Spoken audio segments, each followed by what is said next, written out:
Hello and welcome back. Let's jump right into some correction of ideas right here. Yeah, correction of ideas that are pervasive in the world and that don't help us, including the idea of sacrifice. We're in chapter 3 of the text, section 1, and it's titled Atonement Without Sacrifice. So sacrifice is unknown to God. That is an idea that doesn't even exist. So because it's unknown to God, it doesn't exist at all. There's nothing to sacrifice. So this is an idea that takes getting used to. As we study A Course in Miracles, it appears here relatively early in the text because these ideas that we're looking at right now, that God does not judge, see the last video, which I invite you to watch, that Jesus didn't suffer because we were bad, miserable, little horrible, little shits, little sinners. No, none of that. Right? If that idea never resonated with you, good, right? Good. We're taking a look at some of these ideas and we're invited to recast them, to see them differently. Just as with this course, we're invited to change our perception 180 degrees. In other words, completely. Some of these ideas are grossly unhelpful. And you know what? That is not an exaggeration. That's putting it rather mildly when you allow yourself to think about it. God is not vindictive and judgmental, but as human beings, we are. Perfect love does not judge. It's not capable of judgment. And there's nothing to sacrifice. One of the central ideas here in A Course in Miracles, and one that we've talked about in some past videos, and well, naturally, we'll revisit the idea again multiple times, is that to give and to receive are one in truth. That's a foundational principle of this thought system. To give and to receive are one in truth. In other words, when you give something, you're not out. You've sacrificed nothing. When you extend the miracle, as we know, and as we learn, if you don't know at the moment, no problem. When you forgive someone, you're forgiving yourself. To give and to receive are indeed one in truth. And you're not out anything when you give the gift of the miracle to yourself. It only appears that you're giving it to someone out there. There is no one out there. There is only perfect oneness. So there's no independent existing self and other. There is only God, pure non-duality. And that's what this course is. It's what it's teaching us. So how do we get there? Well, we extend the miracle. Every time we remember to do it, there's nothing to sacrifice. Here in the world, sacrifice is a damaging idea. When we feel that we're out something, we're hesitant to give in the first place. I mean, a classic example is giving money. Let's say that you see someone walking by on the street, maybe they're homeless, maybe they look homeless, and you have a $5 bill in your pocket, or, you know, if you live in the UK, a £5 note. which of course is quite a bit more than $5 US. Yeah, but that's all you've got. And you were going to go inside a store to purchase something. And when in the eyes of the world, we give this $5 bill, we're out the $5. We don't have that anymore. That's the way the world looks at giving. And what happens is it causes us to be very savage, very unhelpful. It leads to an array of unhelpful behaviors. Someone that believes they're going to be out something is reluctant to give. They're going to be hesitant to give, whether it's a gift of $5 or £5 or €5, right? Whether it's the gift of money or a smile or forgiveness. When you believe that you're going to be poorer for having given the gift, it's going to make you think twice about giving it. That is exactly the attitude that we're invited to let go of in learning this course.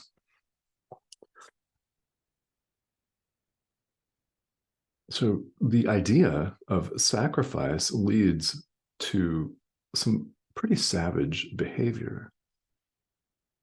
People want to manipulate others. There are plenty of people that are martyrs in the world who claim to have sacrificed so much for us in an attempt to make us feel guilty. Mom, mother.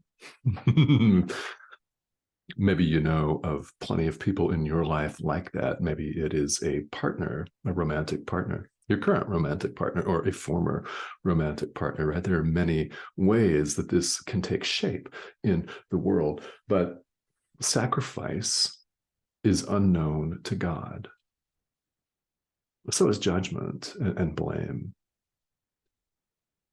And just because we've made it real to ourselves here in the world does not mean it's real. As we practice true forgiveness, as we're taught to do it here in this course, we do so much. Part of this is recognizing that this is indeed a dream. When we're forgiving what appears to be an outside figure or event in the world, we're forgiving a dream figure. Guess what else is a dream figure? Yeah, that too. It's not who we are. It's also a dream figure. The body is a dream figure. Other bodies are dream figures. Does this take getting used to? Yep. Yes, it does, doesn't it? Especially if you were raised to believe otherwise. And most of us have been conditioned to believe otherwise. I mean, let's face it, we're apparently born into this world and we have no choice over who our parents are, and we have very little choice, if any, over what schools they send us to. We have no choice over the teachers that we have, and we also have very little choice to none over the media messages that bombard us from day one, and which we witlessly consume on these little devices all the time. I mean, at least when I was growing up as a kid in the 1970s, we didn't have that. Some of you may remember when we had to talk on the phone, which we did for hours, plugged into a wall, and we had very short cords actually on our phones. So our landline was plugged in, and if we wanted to talk to our friends for 2 or 3 hours, we had to do so by standing in a very small space and moving just a couple of feet to the side here in a semicircle near the wall, because the phone cord was so short. And when we got one with a longer cord and could actually move a couple of feet away, that was pretty cool. Yeah. So we eat these messages up. And what are they messages of? Separation and division. They encourage us to keep up with the Joneses, so to speak, to keep up with our neighbors and buy a brand new Porsche because we can't let our neighbor outdo us. Yeah, they've got a sexy, shiny hot rod. And what are you driving? I mean, we are bombarded with these messages that make this communication device, this thing, real. It's not your home. It's not my home. Again, what you see talking to you is a projected image on your screen.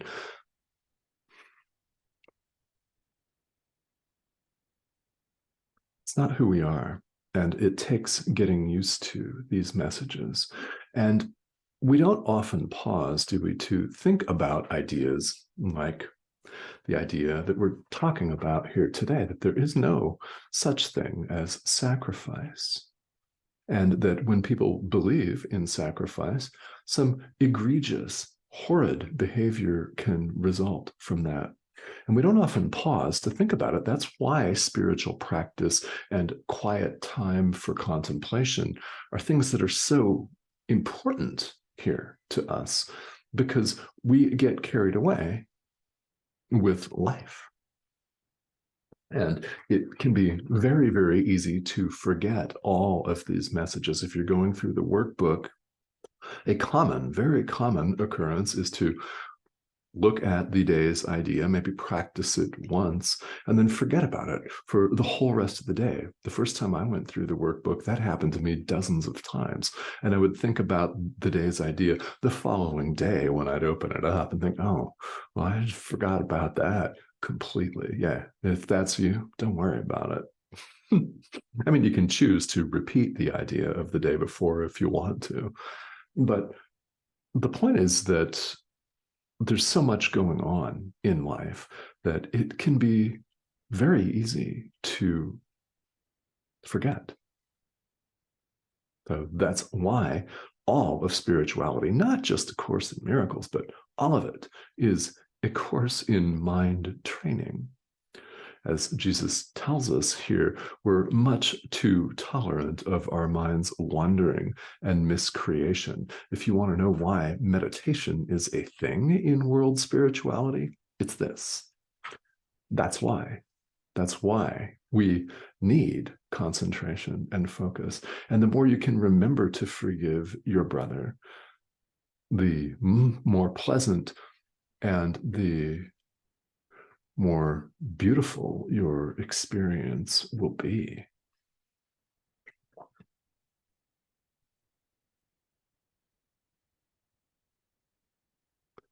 So sacrifice is unnecessary. Here in paragraph 4, Jesus describes it as a violation of his injunction to be merciful. Being merciful is being forgiving and loving. It's not setting yourself up as superior or separate from someone else or superior to them because you've sacrificed. There's no sacrifice.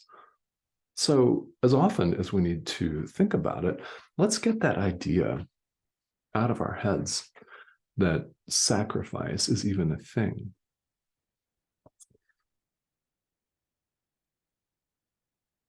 So, let's think about these last couple sentences here of paragraph 4, which is all we're going to cover in the text today. Some important stuff here about being a teacher. You are a teacher. You don't have to hold yourself out as a spiritual teacher on YouTube and Patreon and Facebook like I do. That's not what it's about.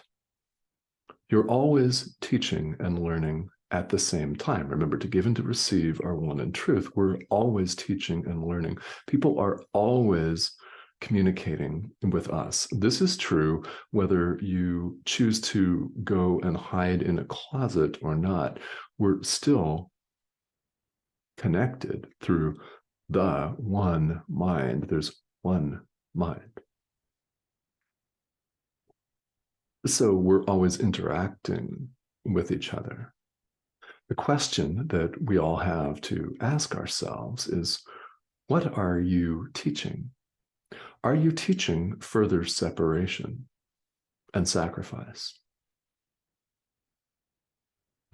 Or are you teaching love, forgiveness?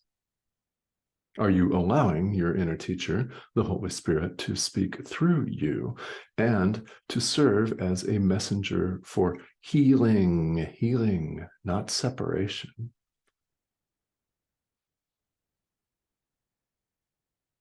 This question that we've all got to ask ourselves, and the more we do it, the better.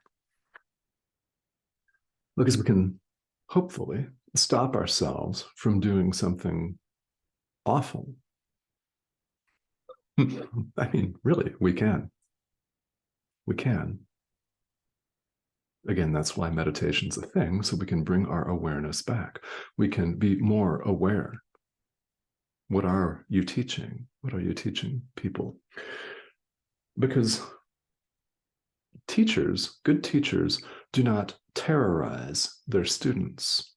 They don't scare the shit out of them. They may challenge them. You may find that I'm challenging you. If that's what it seems like to you, cool.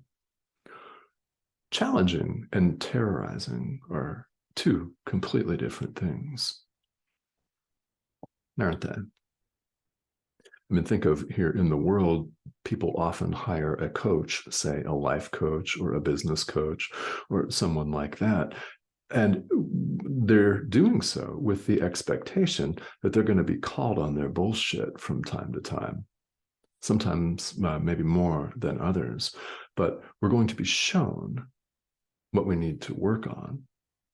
Well, and whether you work with a coach in this lifetime or not, or whether you have, whether you're working with one right now, it's about our taking a look at everything here on the path ourselves, isn't it? Well, I mean, we've got to raise things to our awareness, and happily, we've got the screen in front of us of life that shows us all kinds of stuff. All kinds of stuff. So when a teacher terrorizes a student, makes them very, very deeply fearful, not challenges them to step it up, but scares the crap out of them. When that legitimately happens, what happens is the student's going to reject the teaching. If your mom, let's use her as an example, was a master of manipulation and guilt tripping, like mine was, let's say that that's the case. What are you going to do as a kid or as a young person, as a teenager, or even a young adult? Yeah. What are you going to do with that? You're going to want to reject that teaching. The result is learning failure. It's a complete failure. Why? This person, mom, has made the separation real, all too real. And what have you done as the learner of this unhelpful lesson? You've rejected it and reinforced it and made an opposition out of the teaching, the lesson. You've made an opponent out of your mom. She's made an opponent out of you. And we spin around and around in samsara, suffering and condemning each other until someone forgives and breaks the chain.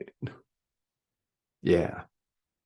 That's what we're charged with doing. And the results of that are beautiful. They're beautiful. They're happy. In extending the miracle and extending the miracle of forgiveness to our brother, what we're doing is we're replacing a savage dream of sacrifice and separation of fear with a loving dream, something that is much more benign. It's more peaceful. It's more loving. It's more joyful. All of that. All of that. That's what we're doing. That's what changing our perception is all about. So as we go forward, you don't have to sacrifice anything. There's no need to sacrifice anything. There's no sacrifice at all. And to give and to receive are one in truth. So let's ask ourselves as we go forth today and every day, what are you teaching? Are you teaching further separation, or are you allowing your inner teacher to work through you? Are you teaching healing? Are you teaching the essential oneness of the Son of God? And you know which one I encourage, right? For sure. All right. Thank you for joining me here. The subscription button's right down here. That's the little red arrow. And I'd love to have you. As you may know from the past couple of videos, I'm going to start a live stream in about a month's time here. It's going to be in February 2023. I'll come out and share further details here as they become available. But what my aim with this is to spend a longer period of time, up to an hour, with some live interaction. So there'll be an opportunity for questions and answers live. And that's going to be very, very cool because we'll be able to go deeper with some of these overarching ideas in the course, like forgiveness, for example, and miracles, and many others as well. So stay tuned for those details. That'll be coming out in about 4 weeks' time. And meanwhile, these YouTube videos will continue. They'll continue after I launch the live stream. It's very important for us on the spiritual path to have frequent reinforcement. But remember, this is about developing a habit.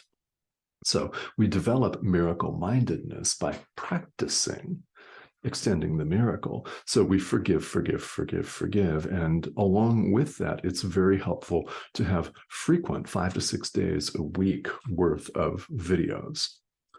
And that's why I'll continue to offer these on YouTube. And I welcome your comments and questions at all times. So please feel welcome to leave them. And thank you, as always, for joining me.